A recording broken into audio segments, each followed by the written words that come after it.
Hello everyone and welcome to WhatCulture Gaming. I'm Josh, joined as ever by Kirsten. Today for some lovely, delicious PlayStation 5 news. We're going to talk a little bit about what Sony have been saying about the launch of the PlayStation 5 and how that may be hampered, and then jump into all of the confirmed games we know that are actually going to come out at the end of this year. Because the big thing is that, according to a report over on Bloomberg, the PlayStation 5 is still coming out this year. We haven't heard much about anything, in terms of price or even seen the console yet, but Sony has explained that while, everything that's happening in the world right now has affected their promotion and their marketing, it has not affected production. So according to this report, the only way they would delay their machine would be if Microsoft would delay theirs. There are going to be a few issues, of course. Apparently, they are expecting to sell less than they sold with the PlayStation 4, and there will be a limited number of consoles this year just because of the rollout of everything. But it is coming out, and PlayStation has said they have a strong launch lineup, which is what we're going to talk about today, because although we have, a few ideas of what's going to come out in terms of exclusives like, Horizon Zero Dawn 2, God of War 2, stuff like that, there are only a handful of games that we know for certain we will be playing this year unless there are any delays. So Kirsten is going to kick us off with a game I actually don't know anything about, so this is going to be interesting for me as well. Yes, so Gothic.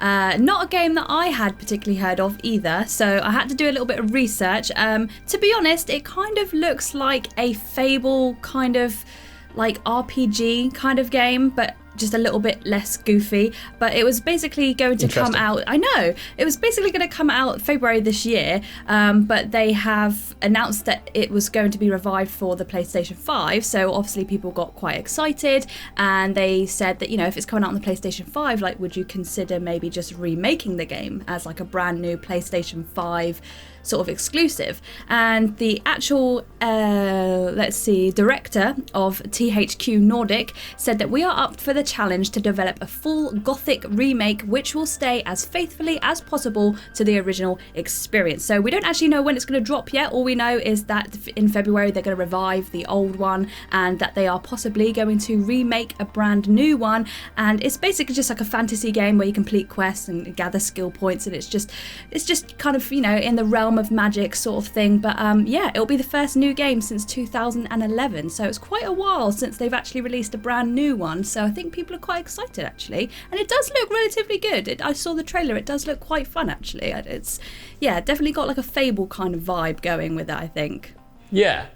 It's interesting that I think a lot of these games that we're going to talk about today have been announced and they weren't initially going to be released for, the next-gen machines. They've been pushed or delayed, and by the sounds of it, they're going to take advantage of that time and then release them across platforms. So that's going to be, I think, for me, it's going to be fascinating to see which games look next gen, if that makes sense, because a lot of them are going to be compatible with the PlayStation 4 and the Xbox One and stuff like that. So at this time in the past generation, we'd seen the likes of Watch Dogs and Star Wars 1313 RIP, which looked like next gen experiences, and the ones that we've seen currently, they're very much cross releases, if that makes sense. They're very much, going to try to appeal to all audiences, and that's good for people who aren't wanting to jump into next gen straight away. But I wonder how that will affect, the jump in quality between the games. Mine is a very similar one, actually. The first one I'm going to talk about, which is Rainbow Six Siege, which was confirmed to, again, be getting a port over to next-gen consoles rather than a full sequel. Because Ubisoft, this is still one of my favourite multiplayer games of the entire generation. I have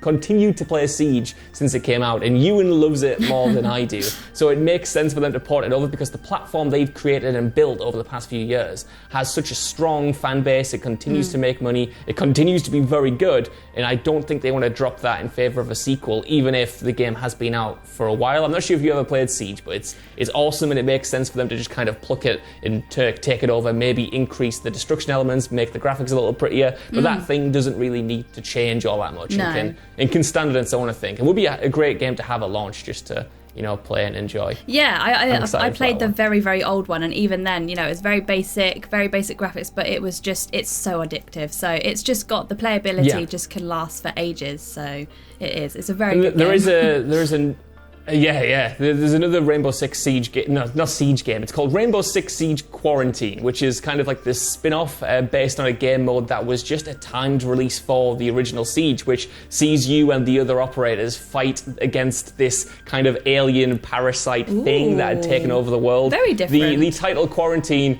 obviously very apt for this year, so I wonder whether that impacts its launch at all. But that was also supposed to release kind of around about now, the first half of 2020, but that got pushed with a lot of other Ubisoft titles, so that's going to release presumably, maybe bundled in with the Rainbow Six remaster or whatever that comes out on the next gen system. So I am personally looking forward to both of those.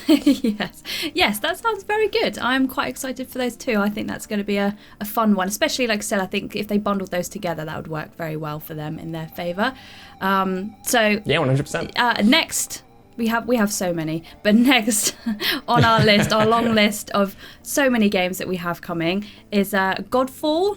I don't know if you've heard of this. It's brand new, kind of come out of nowhere. It was supposed to come out. It is coming out in the holiday season of this year, and but that's literally all we know. It's just a fantasy looter shooter, they've called it, which I don't know even exists at the moment. So yeah, we had one of those yet, really. No, I don't think so. I don't know. I watched the trailer. It does have like a Halo, Titanfall kind of vibe with its kind of like fantasy alien kind of looking, but it does look very crisp and it looks very good. But they basically said that with Godfall, it's going to be a reforged fantasy ARPG style loot progression in third person with third person melee combat. There's so much going on, honestly. It's like they've crammed everything into this game and they're like, we're just going to do everything. Every, buzzword. Basically, yeah. Like, we're just going to give us every buzzword and we'll make a game out of it. But some people are saying that because they've kind of packed everything in there and it's like this looter shooter, that they're thinking it's going to be like a little bit like a mobile game, but basically on like the PlayStation. So I think people are a little bit concerned that it's not going to play well. The trailer itself wasn't very long. It just, like I said, it just kind of gave me this Halo Titanfall kind of vibe, and that's it. That's literally all we know. It's very mysterious. Very mysterious. I think a lot of the games coming out at the end of this year are because they haven't had a big, proper reveal at either Sony or Microsoft's, any kind of conferences from them. That for a lot of them, all we've seen is sometimes, one teaser trailer and then a kind of vague release date, and that's all we've seen, including my next pick, which is the Lord of the Rings Gollum. Right, which I'm not sure if you've heard about this, but I'm fascinated, almost borderline obsessed with this game, because when I first heard about it, this was announced a few years ago. The idea of a Gollum game in general sounds mad, because why? Yeah. Like, who wants to play it as Gollum? I'm not sure, but apparently it's going to release at the end of this year. Of course, someone's going to be interested. I'm interested in it. I've finally come around to it. It's in development by, I always pronounce this name wrong, but it's Daedalic Entertainment, who are creating this Gollum game. It's going to be an RPG where you influence the story, but it's not going to be based on the movie, so it's not Andy Serkis's Gollum. Okay. It's based before the movies and the books, so we're going to see a slightly different take on the character, aesthetically. And what I love about this is just that it's almost so mad that it could work. Like, I never thought I wanted an RPG based on Gollum set before any of the books or any of the movies, and yet maybe it's exactly what I need to get the most out of the PlayStation 5 and the Xbox One. I don't know, but that's the game the one everyone's going to be playing the most this year, straight out of quarantine. Forget anything else. Sorry guys, I'm playing Gollum. It's I'm here for it. Very interesting. Sorry, I can't come out. Very interesting concept. Yes, I'm digging it. What else have we got? We have Watch Dogs Legion, which everyone should have heard about by now because it was supposed to be released this year in March, but has been pushed back until further notice. Watch Dogs Legion, in case anyone hasn't heard of it, which I don't see why you wouldn't have, but it was the one that was supposed to take place in Britain, but post-Brexit Britain, which it just like blew everyone's mind to actually have this game that was going to be in Britain. I was so excited for it. I really wanted to play as that crazy old lady that was just completely like like Yes. kung fu kicking everyone. And I was so excited. And yeah, it's been pushed back till further notice. Ubisoft CEO Yves Guillemot says that they've decided that gameplay innovations need to be perfectly implemented in order to offer an optimal experience, which basically means they don't want to release an unfinished game, which is nice considering they have done that many times before. So it's nice that they are actually taking their time with it. But it seems like it's 100%. Going to be released at the same time as PlayStation 5.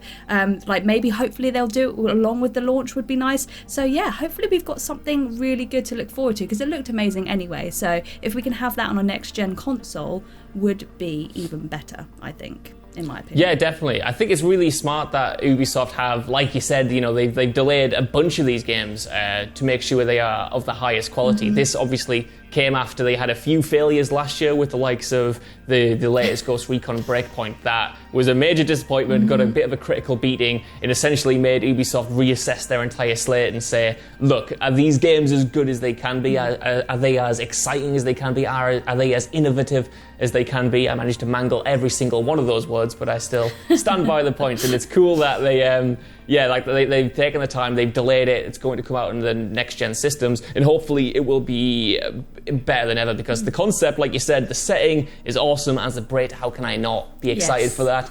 In controlling an old lady who also, like you said, can drop-kick people right in their chins is something I am so cool. Immensely excited for.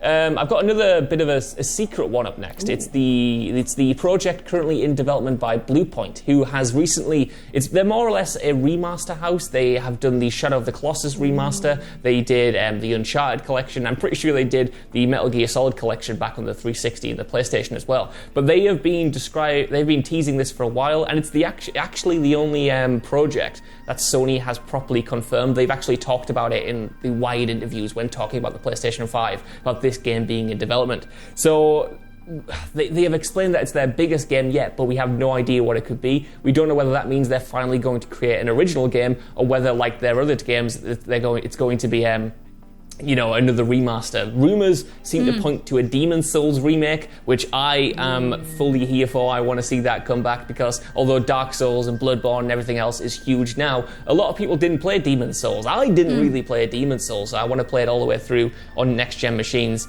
But there's also been rumours that it might be a Metal Gear Solid remake, stuff like that. Either way, it seems like it's going to be a big, PlayStation remake that we're going to have at launch, which is always good. It's nice to have a balance between old and new when the machines first come out. Yeah, and the remakes are definitely popular this year, so it wouldn't surprise me that people are going to jump on the bandwagon and be like, well, people are loving the remakes, let's get some more out there.